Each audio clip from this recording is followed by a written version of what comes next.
microdose, yeah, microdose, microdose, microdose, dose, microdose, microdose, dose, microdose, microdose, dose. 5, 4, 3. What's good, y'all? Kush Hayes here, coming to you with the newest post NBA season edition of the Microdose. Guys, I'm having a crazy time. I'm having a great time. There are times where I'm just having the hardest time of my career. And then there are times like I had just at game 2 the other day where I'm just sitting on my butt, soaking up the money and having a great time and just watching basketball. It's pretty fucking crazy. I'll tell you a little bit more about that. I don't want to get too deep because the new regime is chopping everybody's heads off that shouldn't be earning money. And I gotta be honest, folks, I didn't earn my money last night, but earning his money here is Pro Wrestling Hall of Famer Jaimel Hemphill. How you doing, my guy? What's up, my friend? How's it going? Dude, I'm having a great time. It is finally, imagine, man. That was an exciting game you were at. So that was dope. Yeah. Dude, it's finally May 2020 for me. And we're back on progress as you just mentioned. The Warriors are back in the postseason and just killing it. I don't know, we don't talk much sports on here, but I was working with a dude yesterday. He's new on the crew, and he was just like, I don't understand why all these motherfuckers are just like, we're part of the set, halftime, pre-show, post-show. Like, Charles Barkley is the greatest heel, second only to Ric Flair. This is the environment I'm in. So, but we're surrounded by Warriors fans, and they're going crazy. And I'm not gonna front, dude. Deafening, louder than any WWE event I've ever been to, louder than some rock concerts I've ever been to. Like, the fans are like I wanted to hold my ears for a second. That's how wild these folks were getting.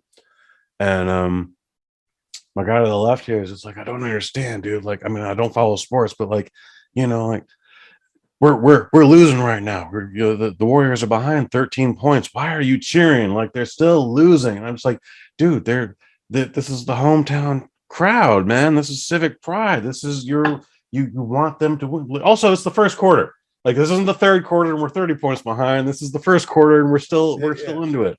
You know, like, I had to explain this to him, and he just didn't get it till I finally like, man, it's all about the thrill of the hunt too. Like, it's fun to dominate, but he's like, dude, you're talking about getting pussy. I was like, well, that's called a win too, man. And he was like, all right, I get what you're saying.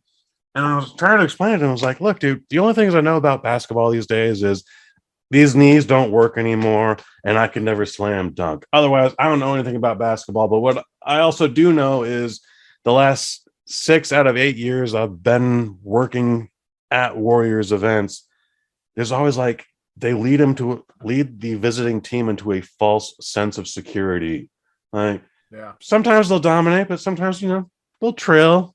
They'll take their time. The other team is trying to score as much as they can over and over and over again. And then they eventually burn themselves out. And by the third quarter, maybe the Warriors are 20 points behind, but 2 minutes left in the fourth quarter, and the Warriors are almost always up by 25. Not every time, but by a lot. It happens enough. It's consistent. Enough. You concur, Doctor. Yes, I concur. All right. And that's exactly what happened last night. Like, this dude is just like, why are you guys always cheering? And then finally, the Warriors got ahead of the Mavericks, and then there was just no end in sight. Yeah. It was crazy turnaround. Super exciting. Crazy turnaround. But it was also like, I hadn't done this show outside in the Warriors, the Chase Center Plaza. Dude, like, I was kind of worried for my safety. Like, we were still barricaded off, but then, like, some folks got past that barricade.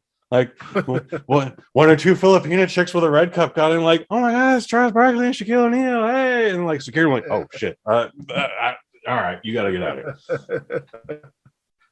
It was a wild effing night. I definitely did not earn my money, but it was definitely an experience that I love being a part of. And do you foresee us sweeping? Do you see us going to 5, all the way to 7? What's your professional opinion on that? I have no idea. Like, if you had asked me, I thought the Warriors were going to get dog walked by either the Mavs or the Suns. I really did. Wow.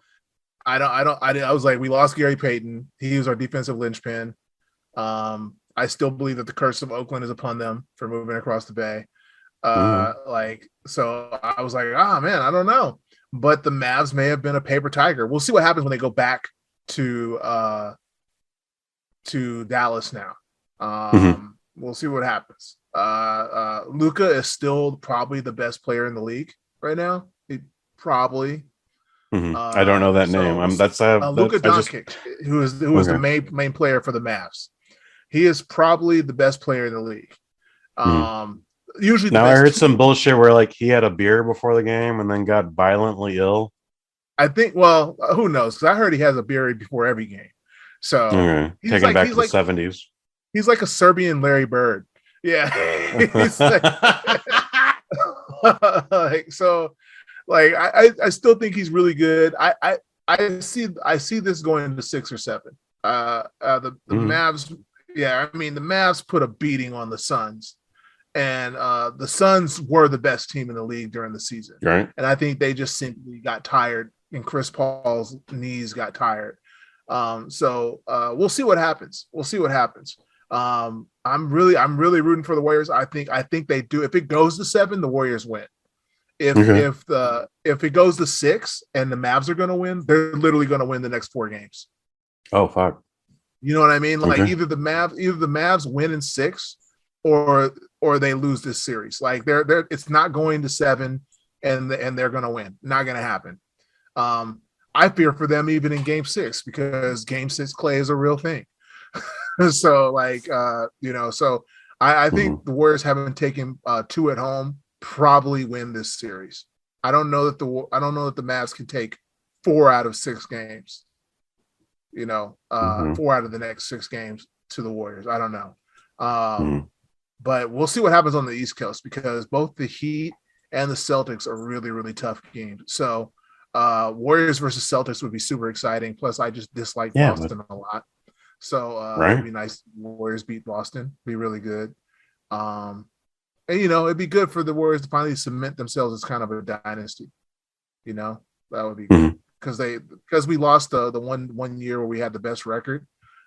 People have kind of like doubted the dynasty. So I think winning one more, kind of getting a backup ring and one without KD would do a lot to shed a lot of the naysayers. So it'll be really cool to see it happen. That one year where the Warriors had the best record and then we still lost in the finals. Yeah, that stung a little bit, man, because that should not have happened. And even Kerr was like, we were going to win. I don't know what happened. It was just honestly, people don't want to say it's Draymond Green's fault.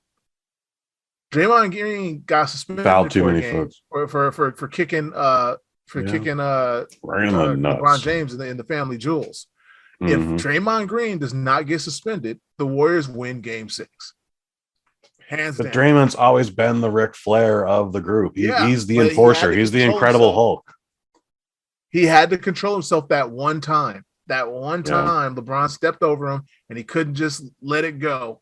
If LeBron went, also, I remember that game so well, the game 7, like nobody scored a basket for the last like minute and a half till Kyrie hits that shot. Like no one hit a basket for like at least 3 minutes. So we could have made 1 goal and 1 2. So, but flat out, if Draymond doesn't get suspended, it's just like the one against the Raptors. KD breaks his Achilles. Clay snaps his knee, I think, his MCL. If neither one of those things happens, the Warriors win the series. So it's one of those things. Like championships are so, it's a game of millimeters. I would love to see the Warriors get one more. Because they're getting up there, right? This core of the team is getting older, so you got to win it while you have the chance. So I'm hoping they're getting really, really hungry and they really want to win one. It'll be really good, especially once again. I think the biggest thing is to win one without KD. I think because then it would shut a lot of the naysayers up. It really would. That 2019 season, even with the loss, that was an exciting series. Again, dudes were already injured and I gotta fucking try.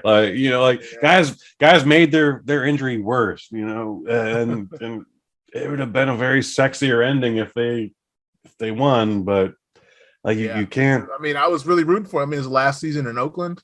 The last game in Oakland was a loss. Like no one wants that. Mhm. So I was there, man. It was man, painful. it was harsh. It was harsh. I was on the BART train with like some Raptors fans. I couldn't even be mad. I'm like, Oh, you guys have never won. I'm so good for you. you know. hmm. So Dude, we had some Marvel news here, man. I don't want to take this microdose too much longer here, but Doctor Strange, did you have a good time? I did. It was a wild romp.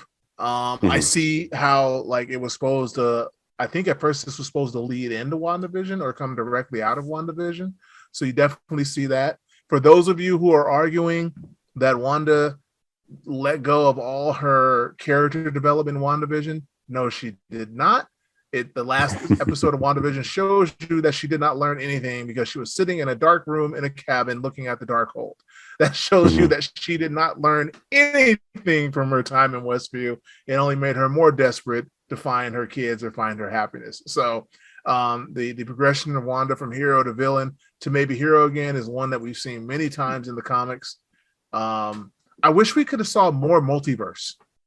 I Yeah, feel like that'd have been fun. we only saw like 3 universes, and it was cool, really cool. I'm a big fan of Hmm. Anson Mount. Got to see him redeemed as Black Bolt from the atrocious Inhuman series. Um, Was he uh, actually in the Inhuman series? Because I know he's in. yeah, I know he's the new Captain Pike.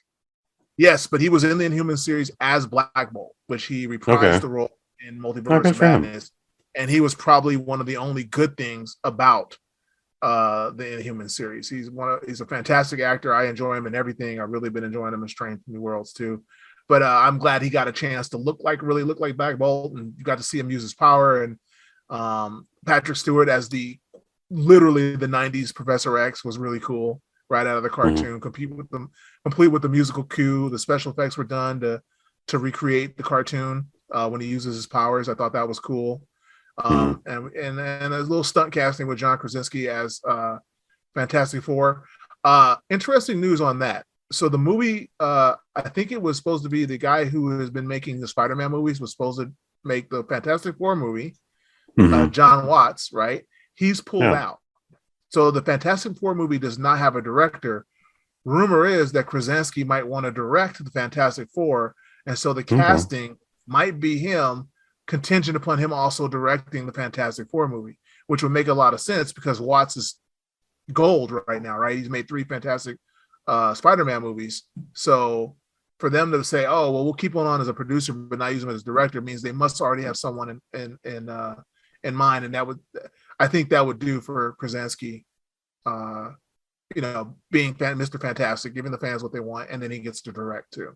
So, just a thought He's there. not a bad director, dude. Like I really liked what he Oh, did with A Quiet Place, and yeah, then contractually had to do A Quiet Place too, which was just more of the same. There was yeah, nothing overwhelmingly great about that. Um, yeah. I'd been hearing fan theories about John Krasinski being Reed Richards.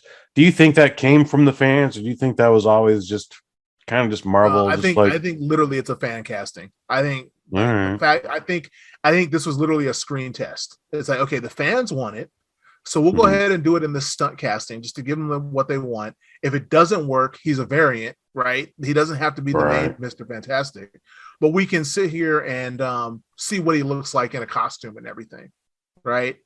mm-hmm, So it gives him a chance, and I think that literally was like a screen test to see what he would look like as Mr. Fantastic.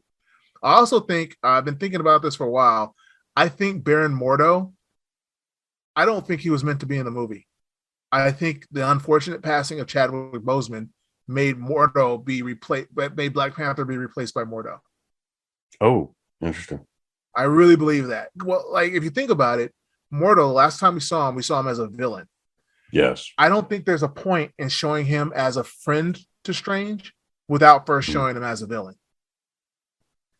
Okay. Right? Like we never got to see him as a villain. So why are we supposed to think that it's dangerous if he comes out of the thing? And like he's not. The last time we saw him, he was still Strange's friend.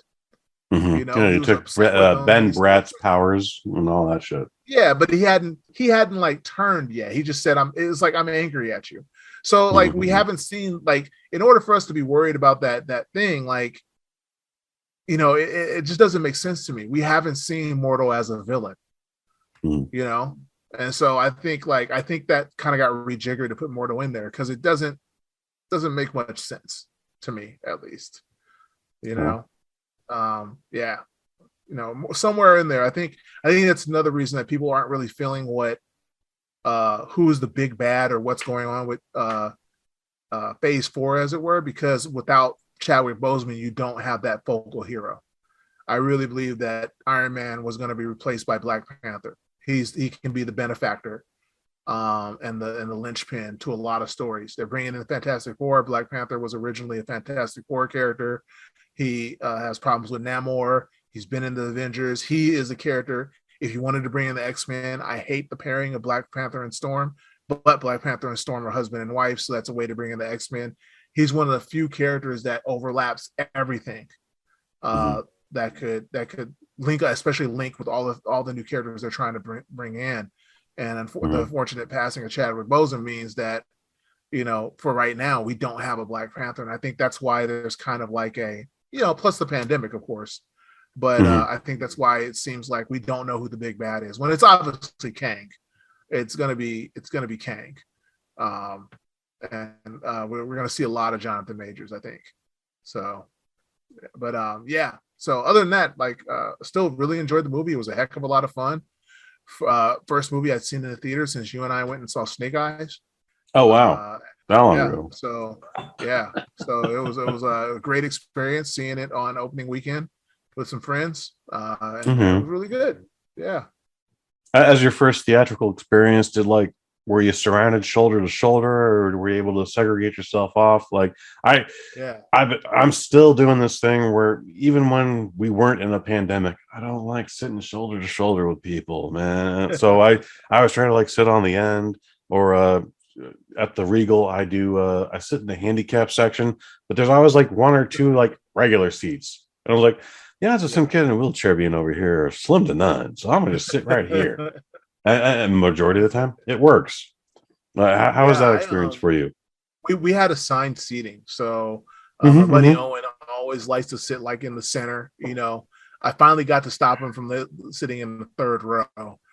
So we were a little bit farther back, but we're right in the center. I did have someone next to me. Unfortunately, there were only 3 of us, so I was on one end, and his brother-in-law was on the other. And luckily, the person next to me was wearing a mask. So I wore more mask. I kind of slipped some candies under my mask a little bit while I was watching the movie.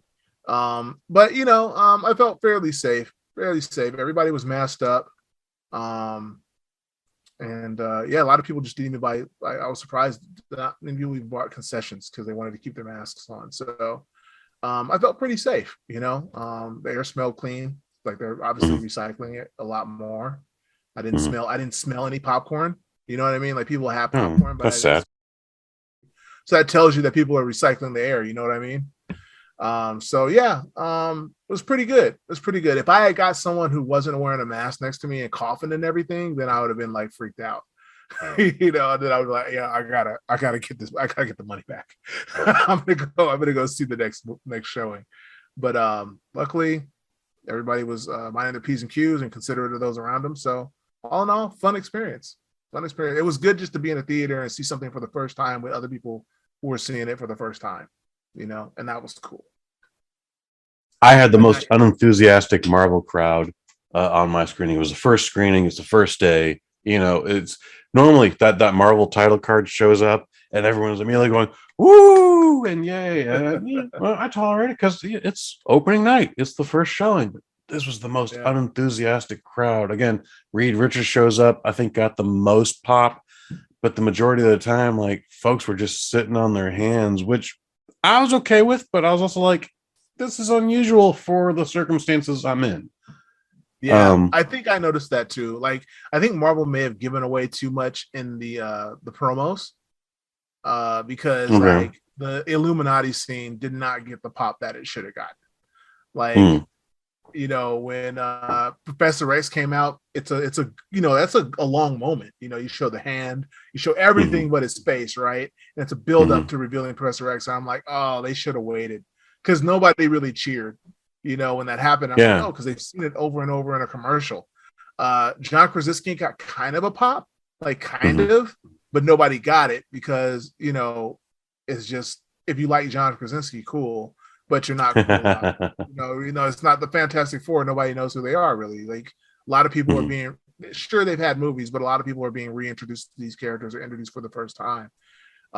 Captain Carter, I was surprised how quiet the theater was for Captain Carter.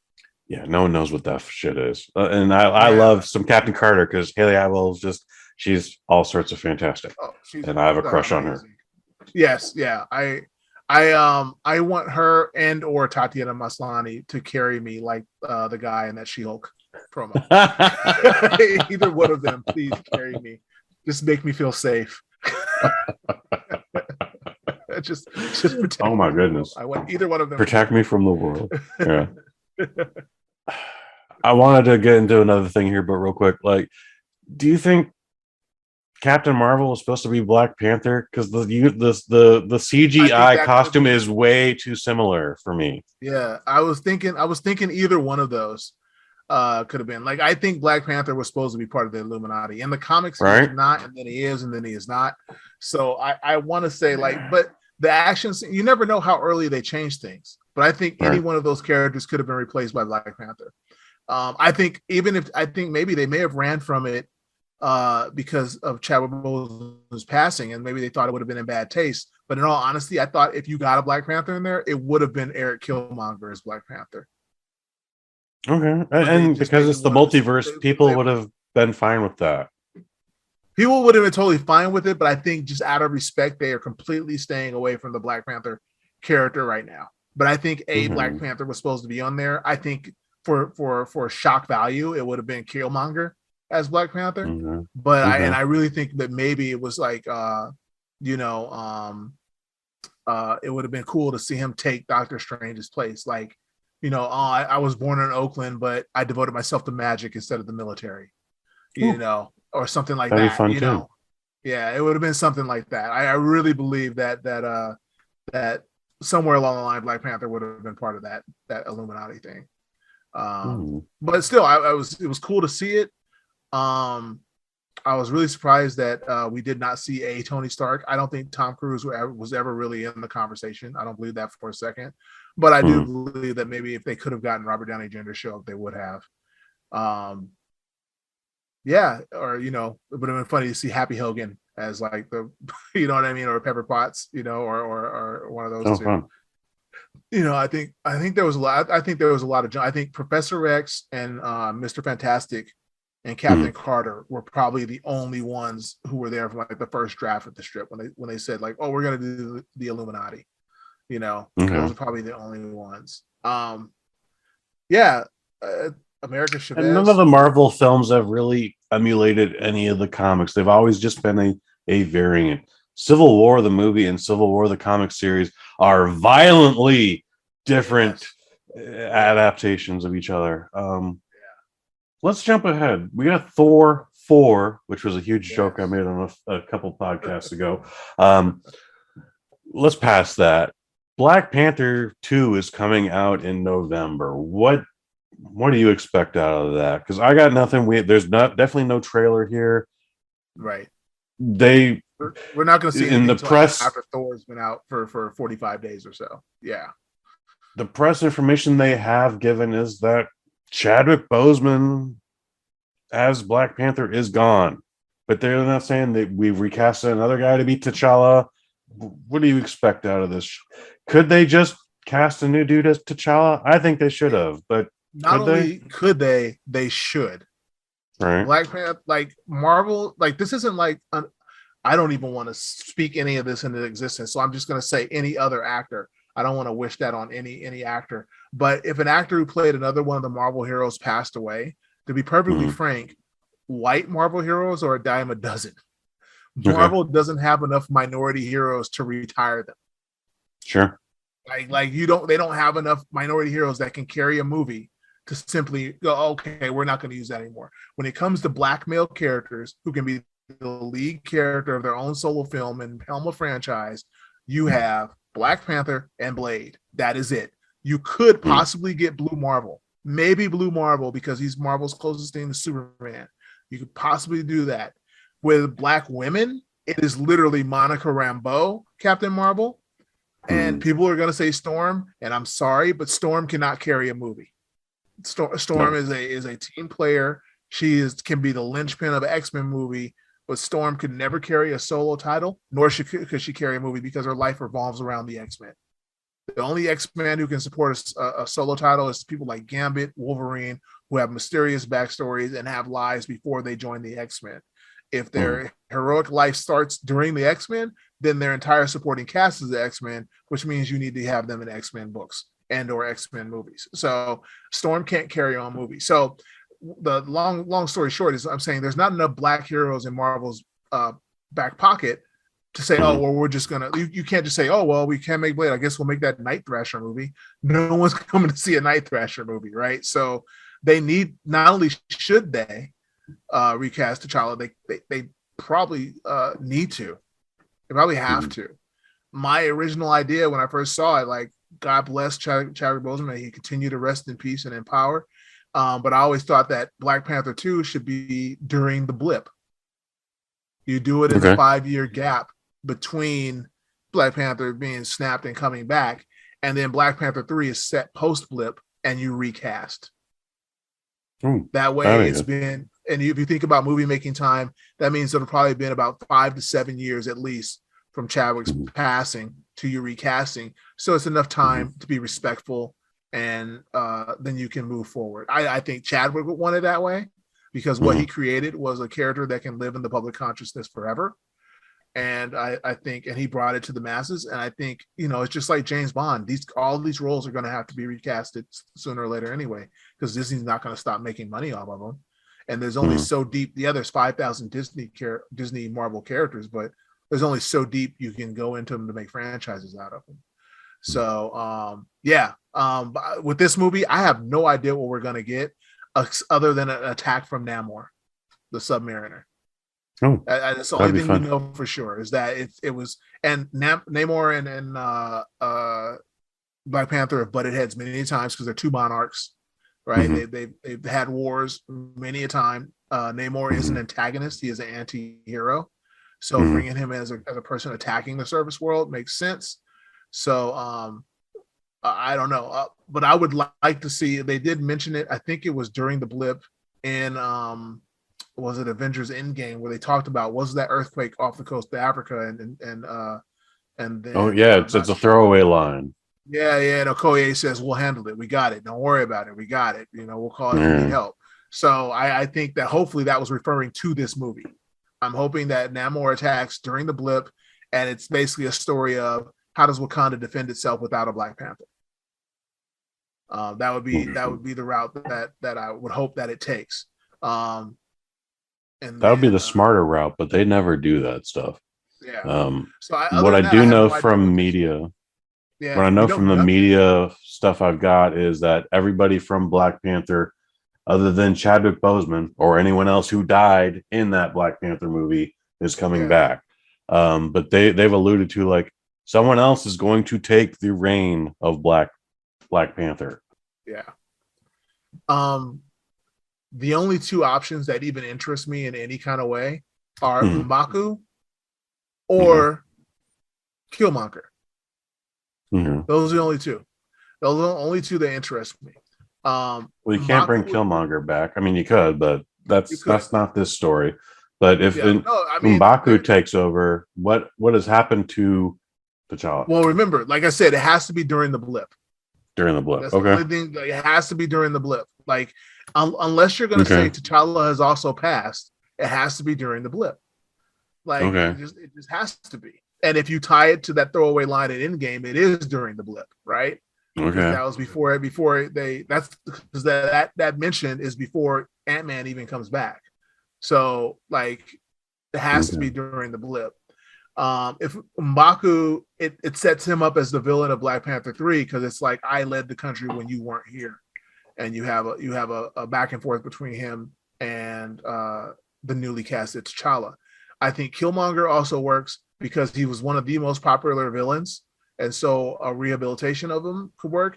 And also, If you look at the Black Panther film, Everett K. Ross gets shot in the back, in the neck. He's bleeding out. They stick a Kimoyo bead in him, and they're able to get him, stabilize him to get him back from Korea to Wakanda, which I don't care how you put it, is a few hours flight, right?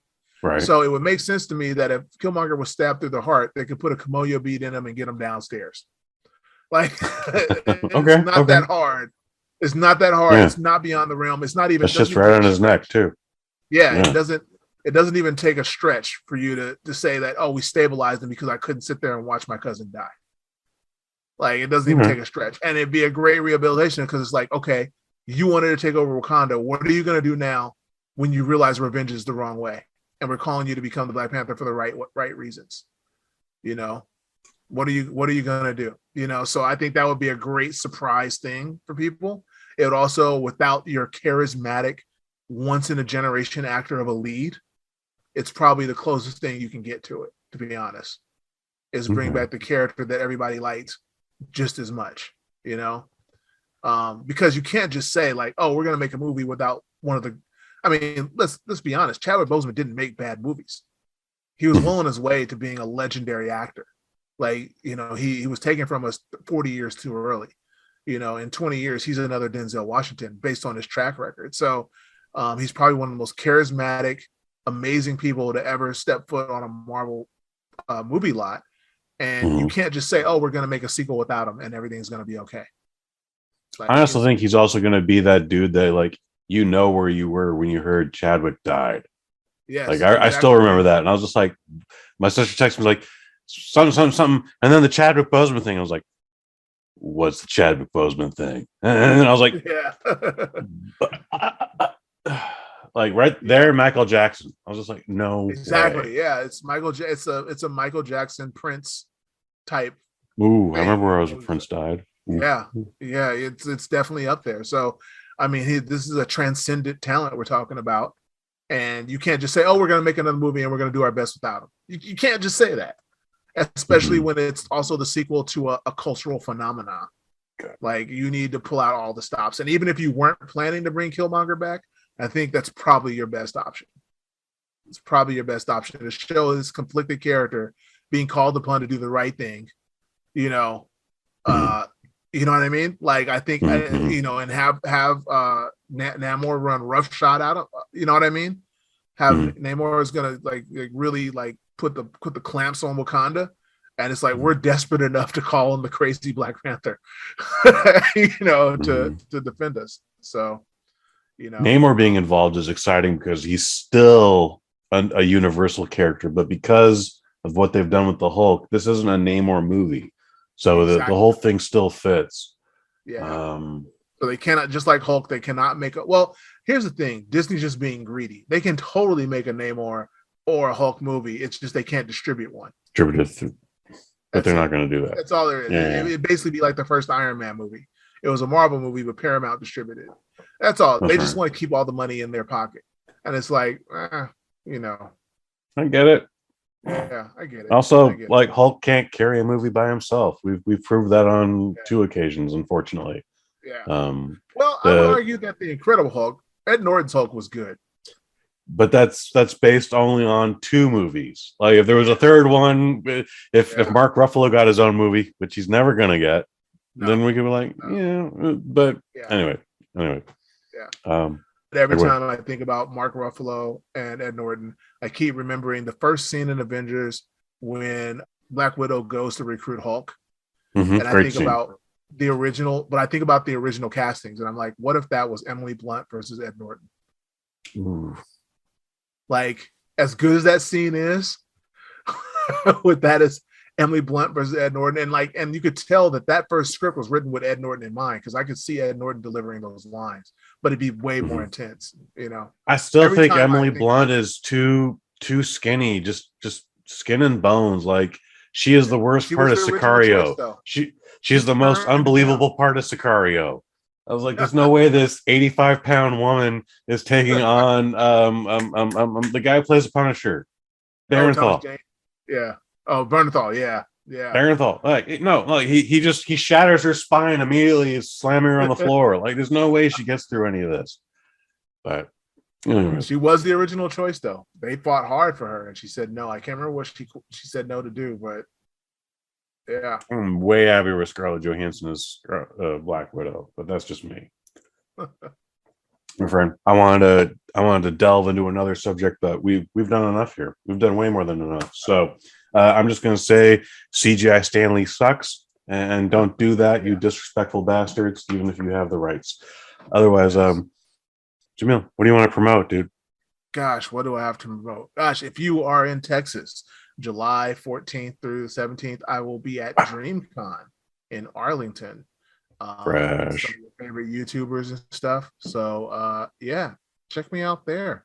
Until then, I'll be quiet. Just keep an eye on npccomics.com. All right, folks, you know what I do. We're doing a little of this, we're doing a little of that. Sweet Science Cinema is coming back the first week of July 5th, I believe. Check me out on the Waffle Box podcast. Me and friend of the family, Mike Fish. We talk about everything and nothing at all. It's the best part of Wednesdays, and you can find that here on the BosNet.family, as well as on YouTube at Waffle Box Podcast. Otherwise, for Jaimel Hemphill, I've been Kush Hayes. You've been you, and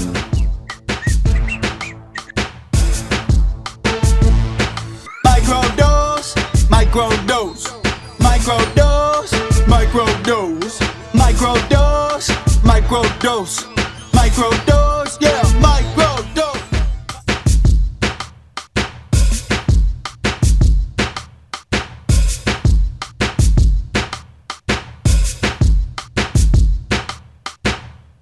From the BosNet family. He's like a Serbian Larry Bird.